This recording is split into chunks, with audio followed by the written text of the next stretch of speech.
a hablar de inflación, ¿no? De lo que nos cuesta comprar los alimentos que consumimos todos los días. De acuerdo a los últimos datos publicados por la CGT, que ha medido la inflación de abril, dicen que aumentó un 2,45%, ¿no? Y que para no ser pobre, una familia compuesta por 2 adultos y 2 menores de edad necesita 14.761 pesos, más o menos, te lo digo por día, son 485.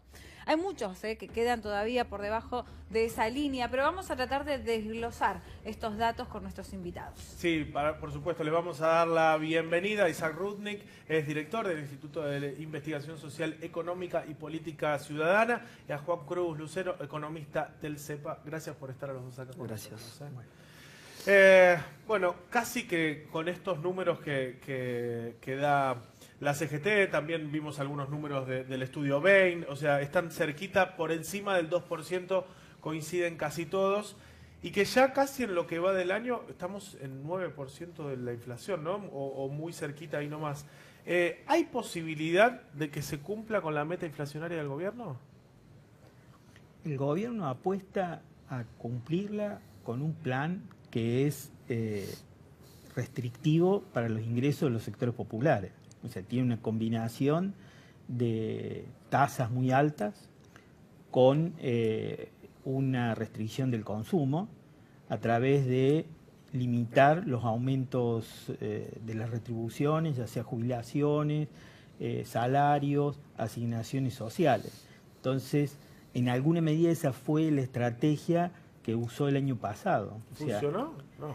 Funcionó, digamos, para los sectores más concentrados, porque en realidad hubo en la primera parte del año una inflación que estuvo en el orden del 25% para los 6 primeros meses y del 15% para los segundos 6 meses.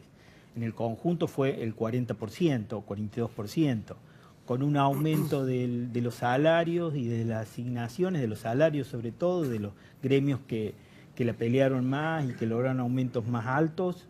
Ninguno estuvo por encima del 35%, los más altos, lo cual ahí ya hubo una diferencia de 5 a 7 puntos en el deterioro, que dio un deterioro del poder adquisitivo. Este año nosotros ya tenemos esa estrategia en marcha en estos primeros 4 meses. La canasta básica total en los primeros 4 meses, de acuerdo a nuestra medición, subió casi 1.400 pesos. Vamos a verlo, si te parece, mientras lo comentas, Dale. a través de unas placas, ¿no? Vamos a ver cómo han evolucionado estos precios según los rubros, información que nos han acercado ustedes también. Los invitamos a compartir entonces las imágenes y mientras nos las vas explicando, Isaac, si te parece. Sí, ahí estamos explicando que la suba de los precios de abril fue del 2,09%. La CGT lo da un poquito más alto, lo da creo en el 2,45 sí. Más o menos. En el acumulado del año, para los alimentos, la suba es del 9,89%. Y para el conjunto de la canasta básica total, o sea, los alimentos más el resto de los productos indispensables para que una familia pueda vivir, es casi un 11%, 10,81%. Eso implica, hay una segunda placa donde está ahí viene la otra.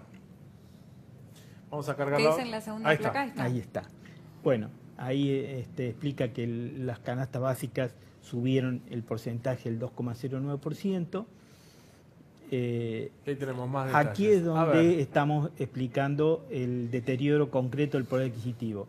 El aumento de la asignación universal, el único aumento que tuvo en este cuatrimestre fue en marzo, el próximo va a ser recién en septiembre, fue de 140 pesos. Ajá. Si una familia de 2 niños, con 2 niños pequeños, tiene la suerte de tener las 2 asignaciones, serían 280 pesos. Sí. El salario mínimo no aumentó y la jubilación mínima aumentó en casi 800 pesos, 792 pesos. Pero el aumento de la canasta básica total es casi 1.400 pesos. O sea, por más que haya habido aumentos en algunos sectores, nunca llegan ni a empatar, ni cerca. Ni cerca. Entonces ahí ya tenemos cuál es la estrategia en marcha del gobierno. O sea, bajar el poder adquisitivo de los sectores populares, de los trabajadores, de los asalariados. ¿Qué tenemos acá? A ver. Y ahí tenemos el aumento por rubro. El aumento más alto de los 4 meses está en el sector carnicería, que es por encima del 11%. Y le siguen los productos de almacén, que están en 10,72%.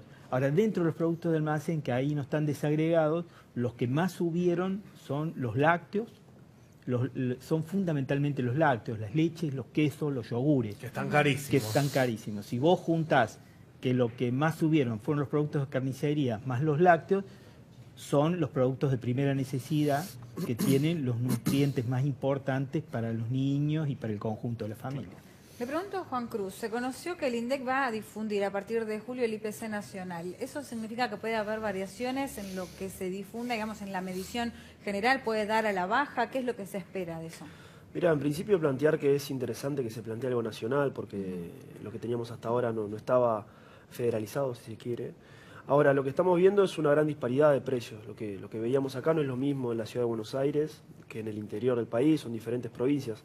Me parece que es importante destacar que esta cuestión de la pérdida de poder adquisitivo impacta negativamente no solamente en los ingresos y en las capacidades, sino en el comercio y en la industria. Nosotros estamos viendo hoy una crisis industrial, alrededor de 90.000 puestos de trabajo industriales que se han perdido. Me parece que tiene una importancia central.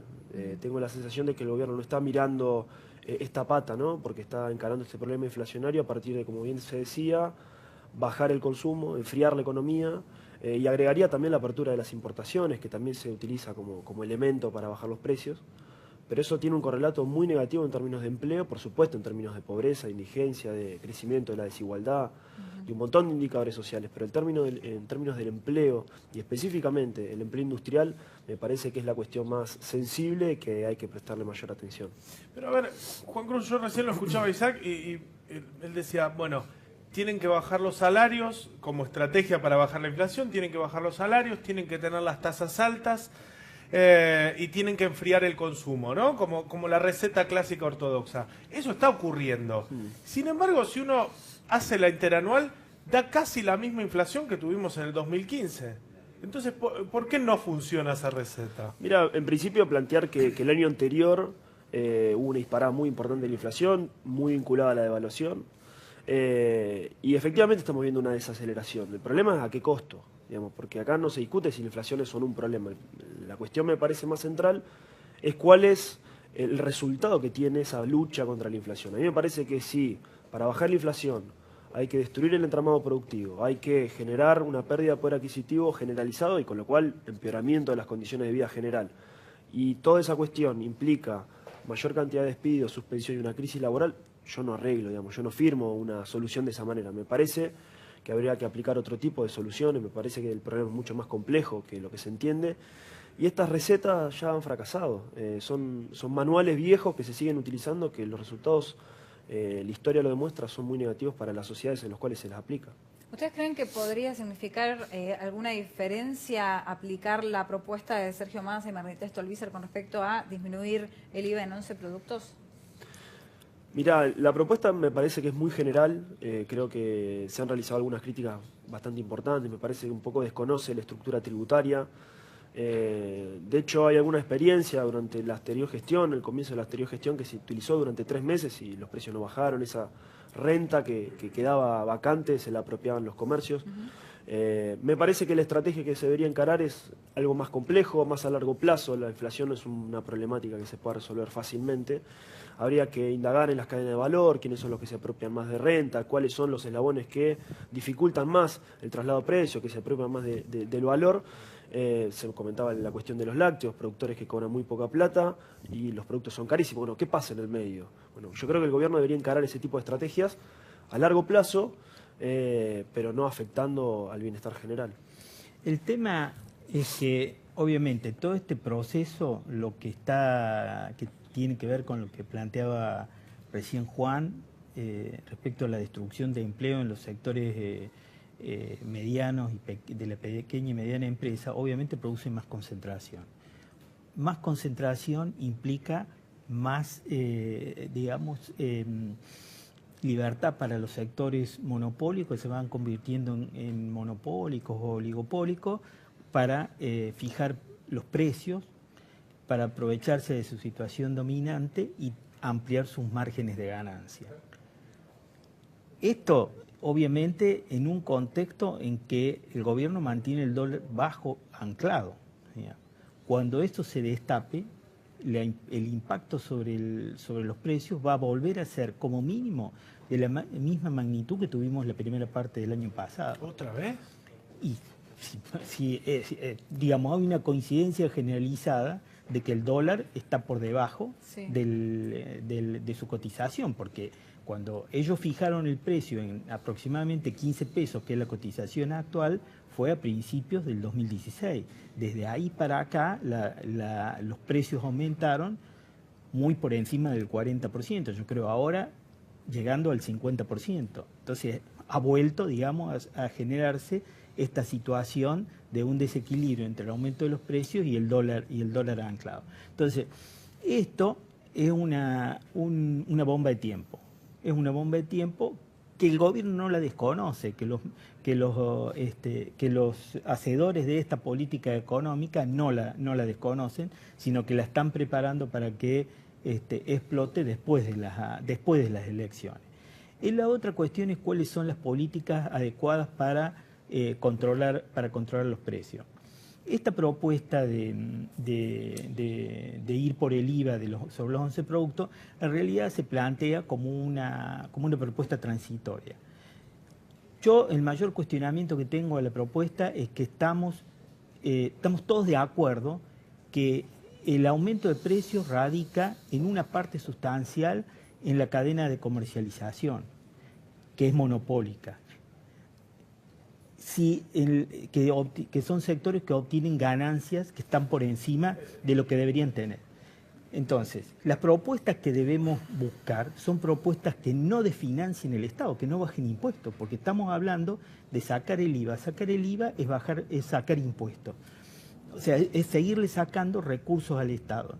Si estamos de acuerdo que el problema está en las ganancias de las grandes empresas, ¿por qué vamos a buscar sacar las ganancias, bajar los precios? Se lo hace de financiar el Estado.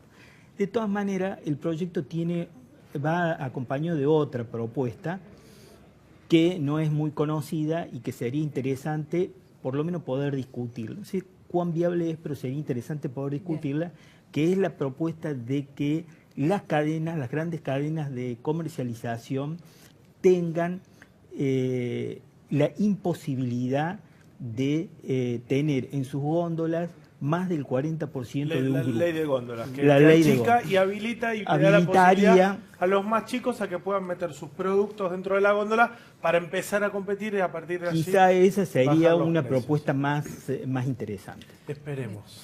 Así es. Gracias a los dos por haber venido. Muchas gracias. Gracias a ustedes. Vamos a hablar un poquito de deportes. Arranca una nueva fecha de fútbol. ¿Vos qué vas a mirar? ¿Viste que se superponen? River, por supuesto. River Tennis. Sí, hoy arranca la fecha número 23, claro. Arranca hoy, pero los ojos van a estar puestos